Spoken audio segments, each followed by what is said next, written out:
ইষ্টপ্রাণ দাদা ও মায়েদের প্রত্যেককে জানাই আমার আনন্দিত জয়গুরু। আশা করি আপনারা ঠাকুরের দয়ায় বেশ ভালোই আছেন। আমিও ঠাকুরের দয়ায় বেশ ভালোই আছি।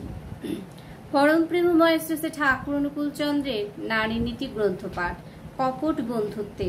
যখনই দেখিবে তোমার স্বামীর কোনো বন্ধু তোমার স্বামীতে উন্মুখতা দেখাইয়া তোমার সহিত পরিচিত হইতে চায়, তোমার স্তুতি, তোমার সেবা, তোমার সহানুভূতি তাহার লক্ষ্য, কিংবা তোমার সহিত মিশিয়া তোমার স্বামীর আলোচনা ও আলাপ করিতে ব্যস্ত, কিন্তু তাহার জগতে বা পারিপার্শ্বিকে নয় গো।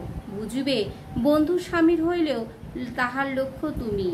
আবার সন্তানের সহিত আলাপ করিয়া, সন্তানের যত্ন শুশ্রূষা করিয়া তোমার কাছে তাহার প্রশংসা করিতে, আলোচনা করিতে দেখিবে যখনই ব্যস্ত, লক্ষ্য তোমার সন্তান নয় তুমি। বেশ বুঝিও এইরূপ নানা প্রকারেই হইতে পারে।